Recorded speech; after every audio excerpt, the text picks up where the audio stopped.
Olá pessoal, sejam muito bem-vindos a mais uma aula do Instituto Multidisciplinar de Alagoas. Eu sou o professor Eduardo Cabral e hoje nós vamos abordar os conteúdos da disciplina de Didática do Ensino Superior. Tá? Então, esse material ele será posteriormente disponibilizado em PDF, então eu faço a recomendação que vocês imprimam esse material, tenham em mãos, para que possam acompanhar da melhor forma essa aula. Já disponibilizo o meu contato por e-mail para esclarecer qualquer dúvida, disponibilizar algum material que seja necessário para enriquecer ainda mais o conhecimento de vocês, tá certo? E me encontro à disposição para qualquer esclarecimento ou dúvidas. Então vamos lá. A disposição com que os conteúdos dessa aula estão colocados, primeiro nós faremos uma abordagem teórica do ensino e aprendizagem, depois faremos uma pequena abordagem sobre as tendências pedagógicas, as principais e as que dizem mais respeito à docência do ensino superior, falaremos um pouco sobre a construção da aprendizagem, da didática no ensino superior, competências pedagógicas, técnicas de ensino, avaliação nas aprendizagens e os planos de aula. Tá? Então a gente vai seguir essa sequência para conduzir esse momento da disciplina. Então, para iniciar, nós faremos uma breve fundamentação teórica, tá certo? Sobre a questão da didática, então uma breve evolução histórica do que aconteceu.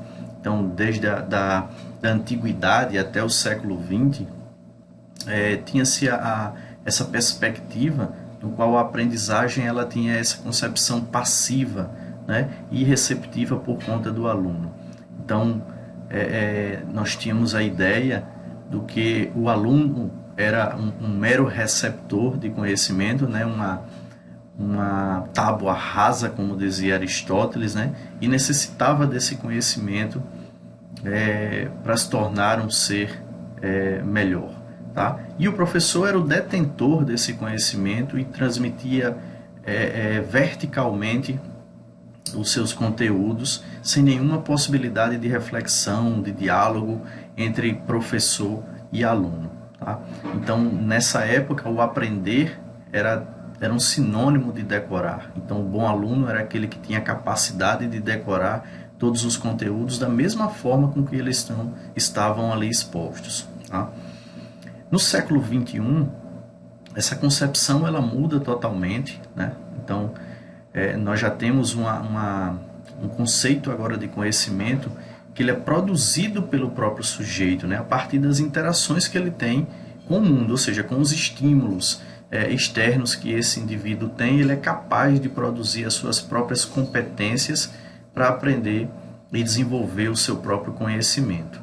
Então, hoje a gente trabalha um conceito que ele está relacionado ao conhecimento em redes, ou seja, são teorias e conceitos que eles estão interconectados e crescendo cada vez mais. Então, não existe um limite hoje para conhecimento, Então, quanto mais a gente tem de conteúdo, mais a gente tem essas interconexões e maior é o aprendizado e o conhecimento. Bom, como instrumentos da prática docente, ao longo dessa contextualização histórica, nós podemos destacar dois documentos que foram extremamente importantes.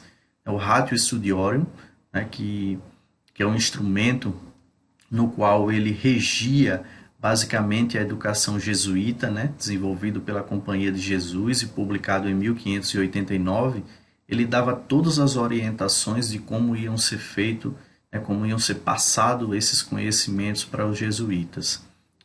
E o outro, Didática Magna, que é uma obra de Comênios, Comênios que é um grande revolucionário dentro do campo da pedagogia, um precursor aí da pedagogia moderna. E eu digo revolucionário pelo seu contexto, de universalizar o ensino, de ter essa perspectiva contrária aos homens de interesse da época, né, de poder da época, que elitizavam esse conhecimento.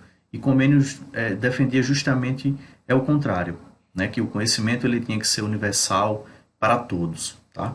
Então, esse documento também é conhecido como Tratado da Arte Universal de Ensinar Tudo a Todos. É um importante documento que vem sistematizar algumas práticas pedagógicas nesse sentido.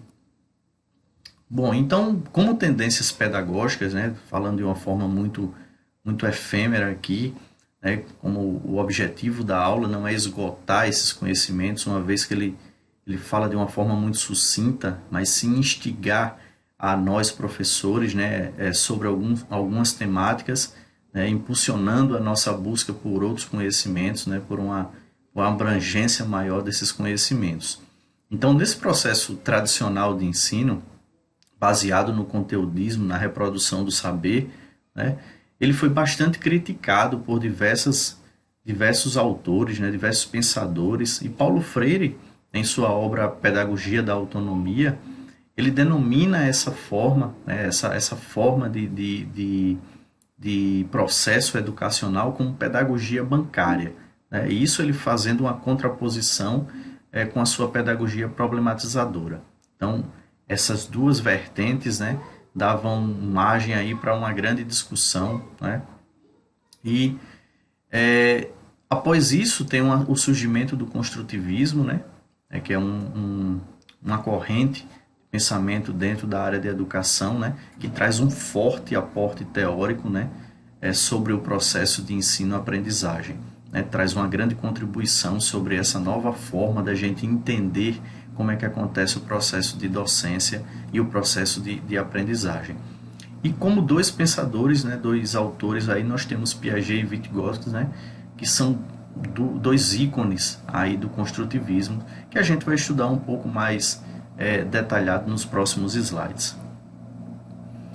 Então, para Piaget, né, o aprendizado ele se dava por dois processos simultâneos, né, que é a assimilação e a acomodação, no qual esses processos eles são distintos entre si. Né? O processo de assimilação ele vem com os novos aprendizados, né, para a estrutura, compondo a estrutura mental, e a acomodação é justamente a modificação dessas estruturas por compreensão dessas novas experiências. Tá? Então, esses dois processos ocorrem simultaneamente e vão ocasionar uma modificação ou a criação de novos esquemas mentais. Tá? E esse processo ele dá um início à criação de novos conhecimentos. Então, a criação dos novos conhecimentos se dá por essa modificação ou criação dos novos esquemas mentais, vindo desses dois processos simultâneos de assimilação e acomodação. Tá? Então, esse novo conhecimento ele vem por meio da adaptação intelectual. Então, esse é o pensamento de Piaget, né? E nessa perspectiva ainda, né, a gente pode perceber que o conhecimento e a aprendizagem eles são totalmente ativos, né? Um processo ativo. Tá? Então, o sistema cognitivo desses indivíduos ele consegue selecionar e interpretar as informações, né, como estímulos externos, né, do meio, né, para construir os novos conhecimentos. Certo? Já a teoria de Vygotsky ela é uma teoria socio-interacionista. Né? Então, o conhecimento ele vai aí por caminhando por esse tripé, né? Educando, educador e conteúdo, né? No qual o aluno, o educando, ele é o elemento ativo, né? Diferentemente daquela primeira perspectiva que a gente viu, onde o aluno era um elemento passivo que só recebia o conteúdo passado pelo professor. Né? Aqui ele já passa a ser um elemento ativo na construção do seu conhecimento. E essa ideia vai gerar algumas discussões mais à frente, né? Quando a gente estiver estudando as próprias competências, né? E a gente vai ver que o desenvolvimento de competências não é só uma atribuição do professor e também do aluno, né? Então a gente vai estudar um pouquinho isso mais à frente, vai ser uma discussão bem bacana. O conteúdo nesse contexto, ele é um instrumento, ele é o estímulo, tá? Que proporciona a reflexão do aluno. ele desperta, tá? E o professor é um mero orientador, né? É um mediador nesse processo de aprendizado do aluno, tá certo? Então, para Vygotsky, essa é a concepção de como se dá o processo de ensino-aprendizagem. Então, fazendo uma rápida conexão entre o funcionamento dessa linha de raciocínio para o aprendizado e o funcionamento de uma máquina, a gente consegue fazer várias associações interessantes. Então, numa máquina, né, num computador, nós temos essa unidade central de processamento, a UCP, que está aí no centro, né, que recebe os estímulos, né, os inputs, né, através de teclado, mouse e webcam, né, então várias são as formas de entrada de informações para ser trabalhadas na unidade central de processamento. E essa UCP, ela precisa de uma memória de trabalho, né, que é a memória RAM do computador. Tá? E essa memória de trabalho, ela tem que ser suficientemente grande para trabalhar todo o conteúdo que eu quero. Tá? Então, se por exemplo eu estou trabalhando com uma atividade de um documento de texto, isso é uma informação bem elementar, mas se eu estou trabalhando com a conexão de um vídeo, então isso já toma mais um espaço, né? E depois essas informações, elas vão ser salvas permanentemente em uma outra unidade, né? Que é o HD do computador. Então, um exemplo disso, né? Da volatilidade da memória RAM e do tamanho pequeno dela em relação ao HD, é que quando nós temos uma queda de energia e não tenhamos salvo ainda o trabalho, ele é totalmente perdido, né, nessa ocasião. Então, a partir do momento que eu estou trabalhando e clico lá no disquetezinho para salvar o meu documento, ele sai da memória RAM agora e vai para o armazenamento permanente. E aí, quando eu começo a fazer alterações nesse documento, ele está sendo trabalhando agora na memória RAM. Então, a partir do momento que eu salvo, ele é gravado na memória permanente, que é o HD. Então, isso com o processo de aprendizado, né, no ser humano, tem uma coisa muito parecida. Né? Então, a gente recebe um estímulo externo, que pode ser por meio de um vídeo, por meio de uma aula expositiva, por meio de um audiobook, né? E isso é trabalhado pelo cérebro, a princípio, numa memória de trabalho. Né? Então, dependendo do estímulo, de como eu estou recebendo aquele estímulo, eu armazeno aquilo por um determinado tempo, né? E às vezes isso fica fixo na minha memória permanente. Às vezes não, às vezes aquele conhecimento ele é tão volátil que em poucas horas ou em poucos minutos eu já não vou lembrar mais. Então, nesse processo, a assimilação e adaptação ela precisa ser feita várias vezes em contextos distintos. Né? Para que isso? Para que eles fiquem gravados na memória permanente, para que essas conexões elas sejam bem estabelecidas.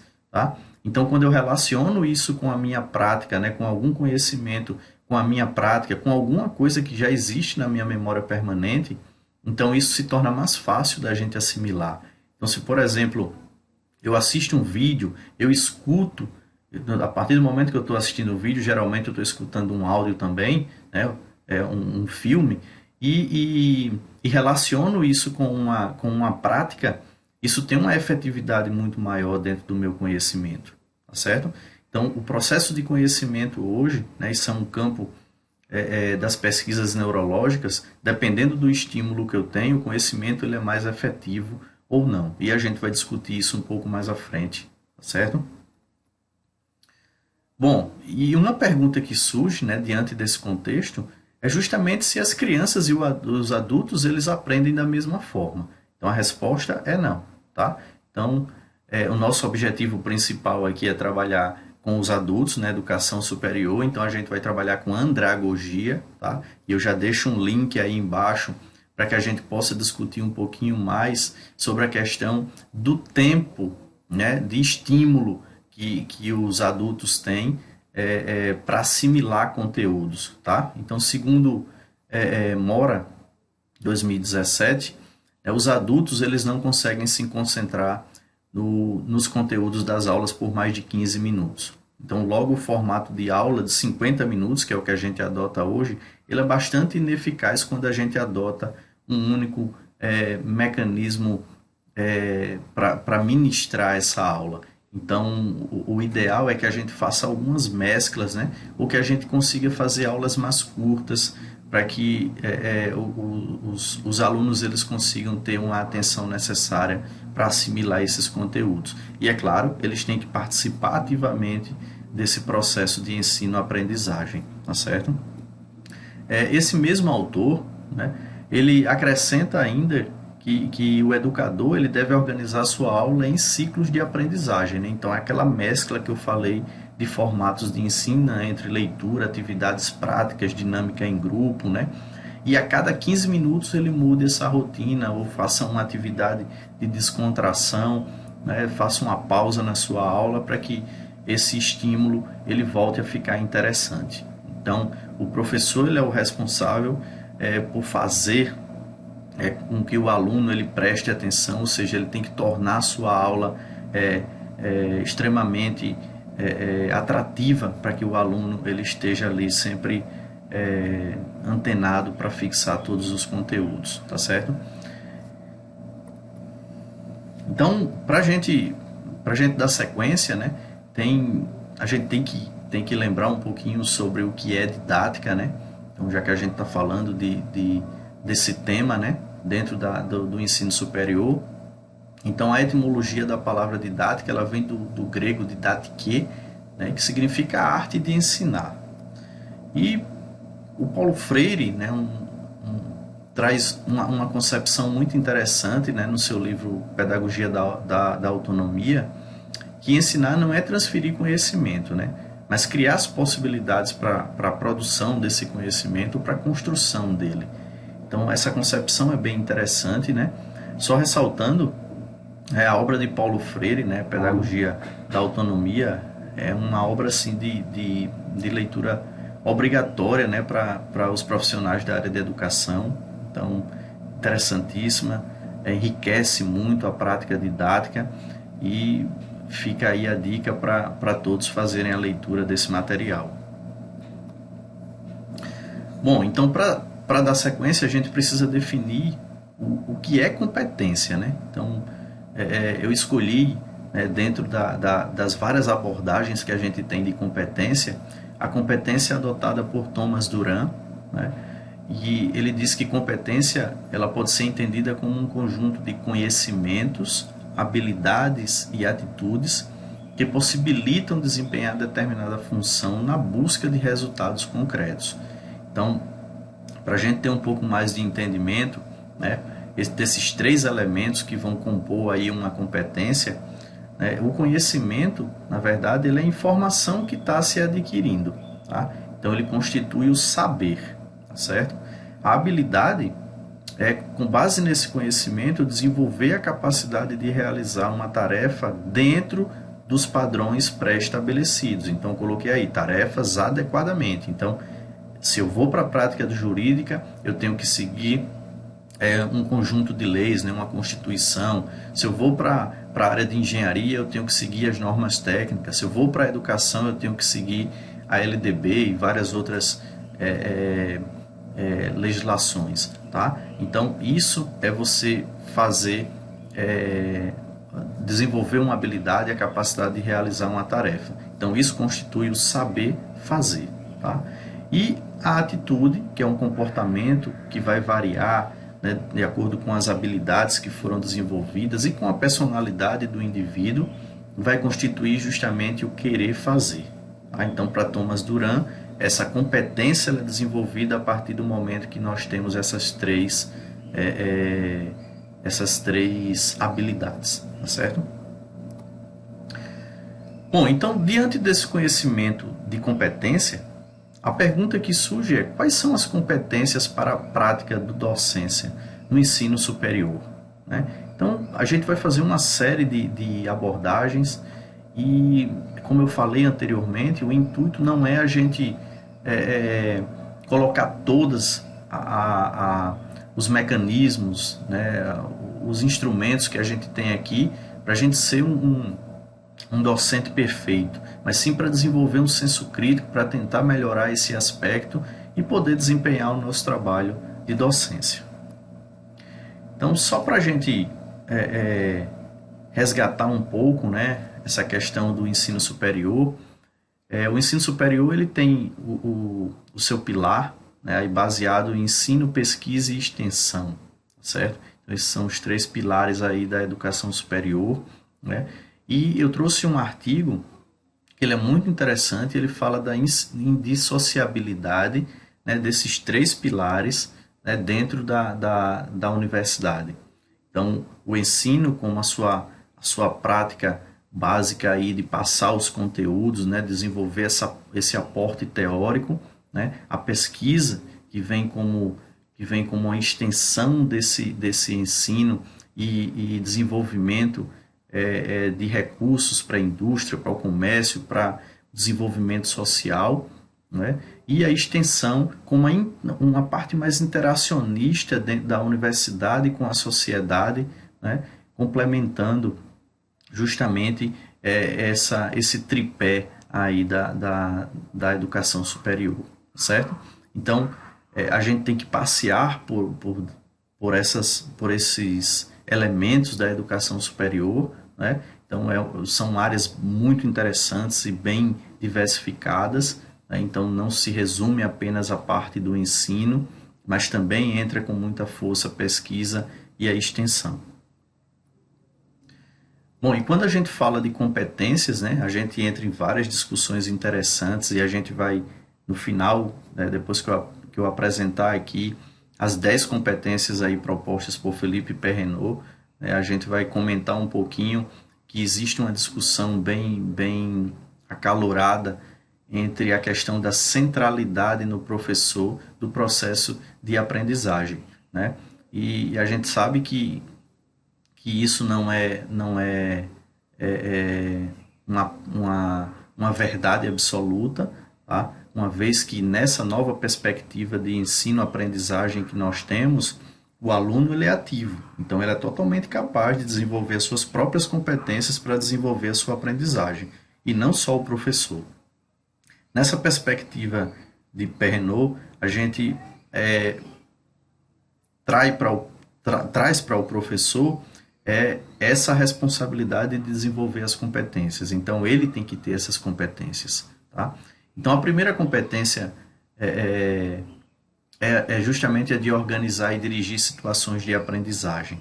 Então, nessa perspectiva, o docente ele deverá ter o pleno conhecimento da sua disciplina.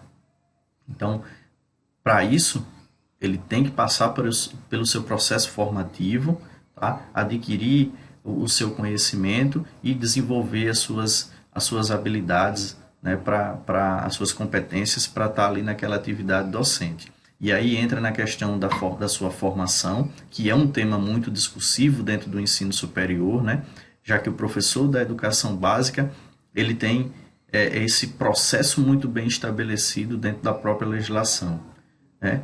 Ao contrário do docente do ensino superior, que faz um curso de mestrado, doutorado ou pós-doutorado, mas que não tem a bagagem, o aporte, né, pedagógico para tal situação, tá certo? Então isso é uma questão muito discursiva. Mas enfim, diante dessas 10 competências sugeridas por Perrenot, nós temos essa primeira de organizar e dirigir situações e o docente tem que ter o conhecimento da sua disciplina para que ele tenha uma sequência didática, para que ele possa desenvolver atividades de pesquisa dentro da sua área, né? Desenvolver conhecimento com os alunos. Então, esse conhecimento ele é básico, é uma competência obrigatória que o professor tem que ter. Bom, como segunda competência, o professor ele tem que administrar a progressão das aprendizagens. Tá? Então, ele tem que desenvolver situações, problemas, né, adequadas aos níveis dos alunos. Então, se ele está no ciclo básico, se ele está no ciclo técnico, né, então ele tem situações, problemas totalmente diferentes para cada ciclo de aprendizagem. E o professor ele tem que identificar isso. Então, observar e avaliar os alunos sistematicamente. Nós vamos ver mais à frente que nós temos inúmeras ferramentas, né? Inúmeras técnicas para a gente identificar né, fazer uma avaliação sistêmica desses alunos, né, tomar decisões com base nas competências dos alunos, ou seja, a partir de um primeiro diagnóstico, você tem como traçar metas, né, e traçar metodologias para que esses alunos tenham o conhecimento potencial, né, desenvolvam o conhecimento de uma forma potencial. Então, isso é uma outra competência dos docentes. Bom, a terceira competência é justamente conceber e fazer evoluir os dispositivos de diferenciação. Então, toda turma ela é heterogênea, tá? Dificilmente a gente vai encontrar turmas homogêneas, principalmente as turmas que a gente costuma ter no ensino superior, que são de turmas volumosas. Então, essa heterogeneidade ela vai estar presente dentro dessas turmas. E uma das competências do professor é justamente identificar essa característica e desenvolver mecanismos de integração e nivelamento de turmas, tá? E desenvolver a cooperação entre os alunos, já que a gente tem essa diferença, então envolver os alunos dentro desse processo de forma que a gente consiga minimizar essas amplitudes. Bom, a quarta competência é justamente envolver os estudantes em sua própria aprendizagem e trabalho. E essa quarta competência, de certa forma, ela quebra um pouco a obrigação do professor em apenas desenvolver suas competências, né? Já que os estudantes eles têm que criar suas próprias competências. Claro que o professor ele tem a obrigação, né, de instigar esse desejo de aprender dos alunos e também mostrar outras formas desses alunos irem buscar o seu próprio conhecimento, a sua própria forma de aprender. Então, isso também é uma competência do professor. A quinta competência é trabalho em equipe, né? Então, isso é uma coisa que a gente não pode descartar jamais, né? Então, a gente vive trabalhando em equipe, sendo na elaboração de um projeto de extensão, de um projeto de pesquisa, uma tomada de decisão, né? Então, em várias ocasiões a gente vai estar dentro dessas situações de dirigir um grupo de trabalho, de liderar uma reunião e de fazer tomadas de decisões dentro de situações extremamente complexas que vão depender de vários fatores e de várias pessoas para você poder fazer aquela tomada de decisão. A sexta competência é justamente participar da administração e organização da instituição. Então, participar dos colegiados, dos núcleos de desenvolvimento estruturantes, né, que é o NDE, elaborar projetos institucionais, não aqueles de pesquisa e de extensão, né, mas projetos que estão dentro do âmbito interinstitucionais, tá? que venha a fazer parcerias entre instituições para fins de estudo, de pesquisa, enfim. Então, essa é uma outra competência pedagógica. A sétima é informar e envolver os pais, né, dentro dessa concepção, já que a gente tem a concepção hoje de escola democrática, né, participativa. Então, a gente tem que trazer essas reuniões informativas em termos de debate para ter essa opinião, né, essa concepção do que está fora da universidade também. Bom, a oitava competência é fazer uso das tecnologias. E essa é uma coisa que a gente está fazendo nesse momento, né? Então, eu estou aqui com um computador, com acesso à internet, com o software que eu estou gravando essa aula, com um drive que eu vou ter que gerar um link para disponibilizar, para passar para vocês.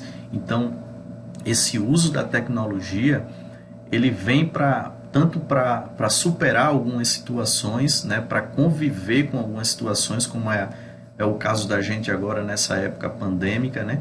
Então a gente tem que contornar isso através de recursos tecnológicos, quanto também para propiciar para o aluno, né, essa ambientação tecnológica. Então nada vai adiantar se eu tiver acesso ao recurso, saber utilizar e o meu aluno não tiver. Então isso daí tem uma repercussão imensa, né, dentro da contextualização atual. E nós temos que ter essa competência também de fazer o uso de forma adequada da tecnologia. Bom, o nono é enfrentar os deveres e dilemas éticos, né, combater todo tipo de preconceito, analisar a relação pedagógica, a sua autoridade perante a turma, a comunicação em sala de aula, assim como desenvolver o senso de responsabilidade, solidariedade e o sentimento de justiça. Tá? E o 10º e último é administrar sua própria formação continuada. Né? Então, dentro dessa concepção é interessante porque nós voltamos à questão prática. Né? A maioria de vocês estão aí fazendo a sua formação continuada, adquirindo um título de mestre, de doutor, ou outro qualquer, né? Então, a formação do ensino superior ela não se limita a mestrado, doutorado ou pós-doutorado, mas ela vem justamente com a necessidade do professor em buscar novas competências, novos saberes, né? Então, isso é bastante acentuado dentro das discussões na área de formação continuada, e existem várias formações que não trazem um título de mestre, doutor, de pós-doutor, mas que são extremamente válidas para a formação da atividade docente.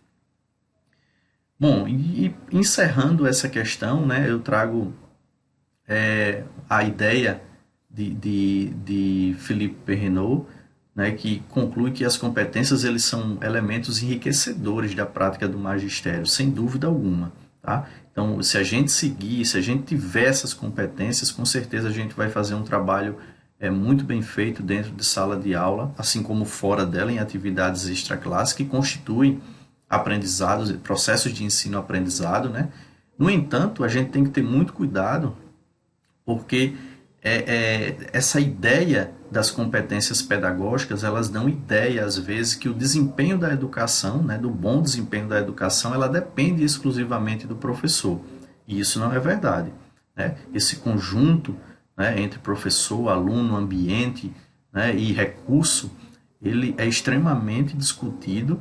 Tá? E a ideia de Philippe Perrenot é bastante contestada por diversos pensadores, justamente porque ela centraliza no professor essa responsabilidade do bom desempenho da educação. Então, um desses críticos, né, é Demerval Saviani, né, e ele critica justamente essa centralidade do processo, né, uma vez que esse aluno, como um ser ativo agora dentro do processo de ensino-aprendizagem, ele tem a capacidade de desenvolver as suas próprias competências. Tá? Então, eu deixei aí um linkzinho de um vídeo, ou perdão, de um documento, né, que traz uma discussão muito rica em termos dessa discordância entre os autores e que vai enriquecer muito o conhecimento de todos nós. Então, vale a pena fazer a conferência do artigo. Tá bom? Bom, dando continuidade, nós vamos falar um pouco agora sobre as técnicas de ensino. Tá? Então, existem várias técnicas de ensino que a gente pode adotar dentro da nossa sala de aula, né, do ensino superior. E uma das mais utilizadas, e a gente vai comentar um pouquinho mais à frente sobre um recurso que a gente utiliza nessa metodologia, são as aulas expositivas dialogadas. Tá? Então, essas aulas, a gente tem que ter muito cuidado, né, para não fazer uma verticalização desse processo. Né? Então, tem que ser aulas dialógicas, né, que elas estimulem o pensamento crítico e valorizem justamente os saberes ou experiências dos alunos. Então, isso cria uma discussão muito interessante, né? E a gente aprende muita coisa com o aluno da mesma forma que ele também aprende conosco, tá certo? Bom, uma outra forma de técnica, né? Uma outra técnica, na verdade, é o estudo dirigido. Então, essa ferramenta é muito interessante, né? É uma tarefa orientada, no qual o professor ele passa um conteúdo, né? E ele dá as coordenadas para que o aluno ele possa desenvolver o seu próprio estudo independente, tá certo? Então, só ressaltando um pouco a importância da gente administrar bem qualquer uma dessas técnicas, tá? Fazendo a boa orientação para que o aluno ele tenha o aprendizado potencializado. Bom, os trabalhos em grupos também constituem uma outra técnica muito interessante, muito rica, né, que dá para a gente fazer uma série de diagnósticos da turma, né, e de alguns estudantes, né, escalas separadas, tá certo? Então os trabalhos em grupos eles têm que ser muito bem administrados para que não haja sobrecarga e nem haja falta de participação de alguns elementos dentro desse grupo. Também temos a técnica Philip 66, tá? Que é uma técnica de verificação prévia, né? Então, ou seja, de diagnóstico de conhecimentos de um determinado conteúdo, tá? E ela consiste justamente em dividir a turma em grupos de 6 pessoas e estabelecer um tempo aí de 6 minutos para cada grupo expor aquele posicionamento sobre aquele conteúdo que está sendo abordado. Outra técnica interessante é o grupo de verbalização GV e o grupo de observação GO, né? Faltou o GO aí na apresentação, então é GV e GO, e no qual esses dois grupos, né, esse tipo de avaliação para conteúdos que já foram expostos, né, é uma avaliação posterior, e esses grupos eles são criados de forma que um dos grupos ele vai fazer uma discussão, né, sobre o assunto, e um grupo que fica mais externo, né, que faz um círculo mais externo a esse primeiro, ele vai observar justamente como se deu essa aprendizagem, se tem alguma deficiência em algum dos elementos da aprendizagem, para que o professor ele possa fazer uma nova abordagem sobre aquele conteúdo. Então é uma forma muito interessante também de se trabalhar. Os seminários também são ferramentas que devem ser administradas com muita cautela, tá? E os estudos de caso, que também é outra técnica que pode ser adotada, né, e ajuda muito na resolução de situação-problema. Okay? Então essas são algumas das técnicas que a gente pode adotar nas nossas salas de aula e que podem enriquecer muito o processo de ensino-aprendizagem. Como recurso didático, a gente tem que entender, a princípio, como é que o nosso cérebro ele assimila conhecimentos. Tá? Então, segundo algumas pesquisas, né, e aqui eu destaquei a de Ferrez, né, o cérebro ele assimila informações de formas totalmente distintas quando a gente trata, né, a informação de algumas formas distintas. Então, por exemplo, quando o cérebro ele tem um estímulo visual, né, esse conteúdo é exposto de uma forma visual, o cérebro ele consegue assimilar 83% do conteúdo. Com a audição, né, quando o estímulo ele vem por meio da audição, então 11% do conteúdo ele é assimilado. E o olfato, o tato e o gosto, eles têm um percentual muito menor em relação a esses dois já mencionados. Então, se a gente consegue dar um estímulo ao aluno por meio desses dois sentidos, né, a visão e a audição, a efetividade do aprendizado ela é muito maior. Tá certo? Ferrez ainda contribui, né, com um quadro no qual ele explana o percentual de dados memorizados pelos estudantes de acordo com o recurso. Então, quando os estudantes eles veem e escutam ao mesmo tempo, né, o percentual de dados memorizados ele chega a 50%. Quando eles dizem e escutam, ele chega a 79%. E quando eles dizem e depois realizam aquela atividade, essa assimilação ela chega a 90%. Então, isso permite esse tipo de estudos, né, com base em estudos neurológicos, eles permitem com que nós tracemos, né, metodologias e preparemos recursos que tenham uma efetividade maior para que esses alunos eles consigam memorizar, consigam assimilar os conteúdos. O autor ainda disponibiliza um dado, né, no qual ele mostra a quantidade de dados retidos após um determinado intervalo de tempo.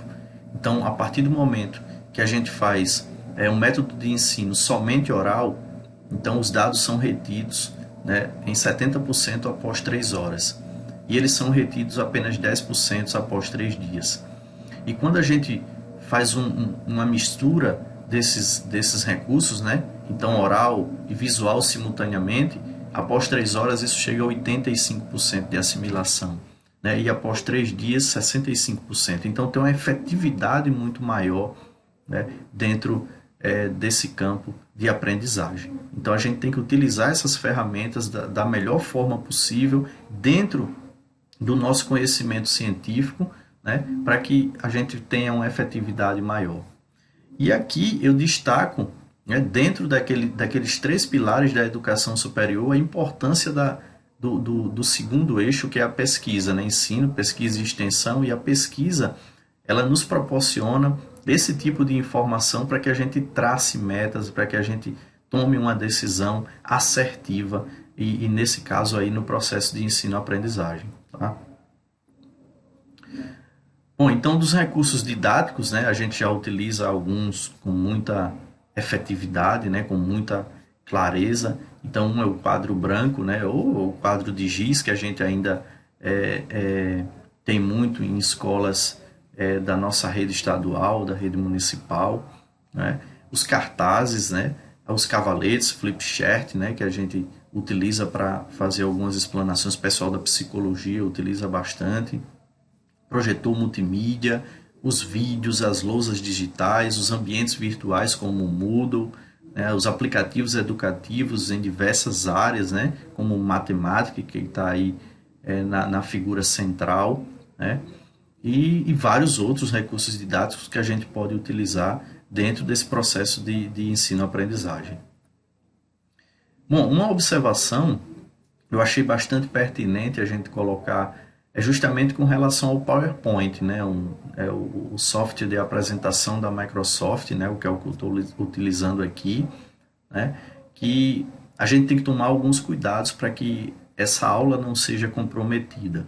Então, alguns cuidados que a gente tem que tomar é que as fontes, né, que sejam colocadas nos slides, elas sejam a partir do tamanho 24, para que tenha uma boa visualização por conta dos alunos. O slide esteja legível, né? Ou seja, às vezes até a fonte tem um tamanho adequado, mas a cor de fundo ou um contraste que você colocou não ficou muito legível, né? Outra coisa que a gente chama muita atenção é não ler os slides, né? Uma vez que esses slides eles são apenas um roteiro para que o professor ele conduza a sua aula da melhor forma, né? Não fuja do conteúdo, não perca a sua sequência.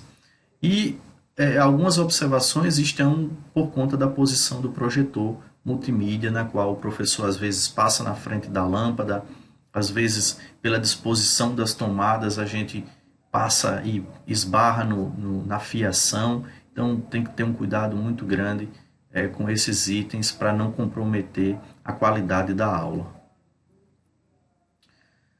Bom, então como avaliação das aprendizagens, eu trouxe algumas características, né, como princípios norteadores, né, que a gente está vendo nesses slides, né, e um ponto que chama a atenção aqui é justamente a nuvem de palavras, né, que vocês visualizam nessa figura e que vocês devem ter lembrado aí da nossa revisão sistemática integrativa, né, quem está fazendo mestrado e doutorado e desenvolvendo os artigos, juntamente com a professora Betiane, com a professora Andréia, né, e trabalham dentro dessa metodologia, que é muito interessante, muito produtiva. Então, a nuvem de palavras ela é utilizada para destacar, né, nesse sentido de um determinado conteúdo. Tá? Então, os princípios norteadores dessas avaliações das aprendizagens é que ela seja contínua, tá? Sistemática, né, com o objetivo de você estar sempre avaliando o aluno, tá? Elas têm que ser funcional, tá? Então a verificação dos objetivos é um ponto extremamente importante e interessante, né? Então a gente tem que estar sempre avaliando para ver se aqueles objetivos estabelecidos nos nossos planos de aula, que a gente vai falar mais à frente, eles estão sendo atingidos, tá? E o outro princípio norteador é que ela seja orientadora, ou seja, não do aluno, mas do próprio docente. Tá?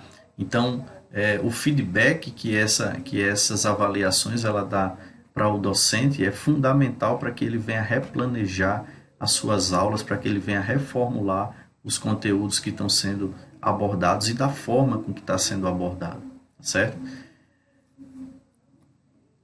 Bom, dentre as suas funções, né, ela pode assumir várias funções. Então, a diagnóstica, que é uma função prévia, né, da avaliação, ou seja, antes de você colocar um conteúdo, você pode fazer uma avaliação diagnóstica para estabelecer qual o nível que você vai começar de abordagem. Ela pode ser formativa, né? Ou seja, você vai acompanhar, né, como é que está se dando o processo de ensino e aprendizagem. E ela pode ser somativa, uma vez que ela venha a desenvolver um conceito, uma nota para aquele aluno, né, para ver se ele atingiu os objetivos e por isso ele está aprovado ou reprovado, tá certo? Bom, e instrumentos, né, alguns instrumentos que a gente pode adotar, né, dentro do ensino superior, né, a gente tem uma flexibilidade, né, uma possibilidade de aplicar vários instrumentos de avaliação, como os relatórios técnicos, né, a prova escrita ou oral, que nessa forma que a gente está trabalhando através de teleaulas, né, através de aulas gravadas, essa forma de prova oral ela é muito interessante, né, uma vez que você pode debater com os alunos, no caso das teleaulas, debater com os alunos como foi que eles fizeram algum tipo de resolução de questão, qual a opinião deles diante daquele assunto, né? Então isso é uma forma extremamente válida. Através de artigos acadêmicos que podem ser gerados ou não desses experimentos, que são outros instrumentos de avaliação, né? Ou também esses experimentos eles podem gerar os relatórios técnicos, as visitas que podem gerar também os relatórios técnicos. Então existe uma diversidade de instrumentos que a gente pode aplicar para fazer a avaliação. Bom, e com relação ao plano de aula, que é o nosso último item de discussão, né? O plano de aula ele é apenas a fatia final, né? A disposição final de uma gama de planos que a gente tem, projetos que a gente tem dentro da instituição, que vai desde o plano de desenvolvimento institucional, né, o PDI, né, o PDI que é um documento que traz as missões da empresa, a organização em termos da hierarquia, em termos econômicos, né, então tudo isso vem no plano de desenvolvimento institucional. Passando pelo projeto pedagógico institucional, está muito relacionado com a realidade, com a sociedade local, tá? E vai dar subsídio para a criação dos projetos pedagógicos de curso, os PPCs, tá? E esses projetos eles vão dar todo o subsídio para que se crie os planos de ensino de cada disciplina do curso. E por fim, esse plano de ensino da disciplina é que vai possibilitar o professor criar o plano de aula, tá certo? Então esse plano de aula ele vai depender justamente do plano de ensino da disciplina e o cronograma, né, a disposição do cronograma das aulas. Então uma coisa que tem que ficar muito clara no plano de aula, né, que é esse último retângulo que nós vemos aí no slide, são os objetivos, né, tem que estar muito claros, e a partir desses objetivos nós vamos determinar quais são os assuntos que vão ser abordados, o desenvolvimento desses assuntos, qual o processo avaliativo, quais os recursos didáticos que eu vou utilizar, né, dentro daqueles que estão disponíveis, e por fim as referências que vão ser utilizadas para que eu atinja esses objetivos, tá certo? Então, esses são alguns elementos que eu achei pertinente para ser colocados dentro da nossa disciplina de didática do ensino superior. Como eu falei, essa abordagem ela é muito generalista e incitante, né, para que a gente faça uma reflexão e uma busca por novos conhecimentos, né, para que a gente possa desenvolver de fato a efetividade da atividade docente no ensino superior. Eu espero que vocês tenham gostado, tá? Eu deixei os meus contatos aqui, tanto por e-mail quanto por telefone, né? E vocês podem me escrever, passar uma mensagem via WhatsApp, para que a gente possa esclarecer algum ponto, fornecer algum material. Então, no material escrito, vai estar as referências que eu utilizei para desenvolver esse trabalho. Eu vou disponibilizar outros materiais também.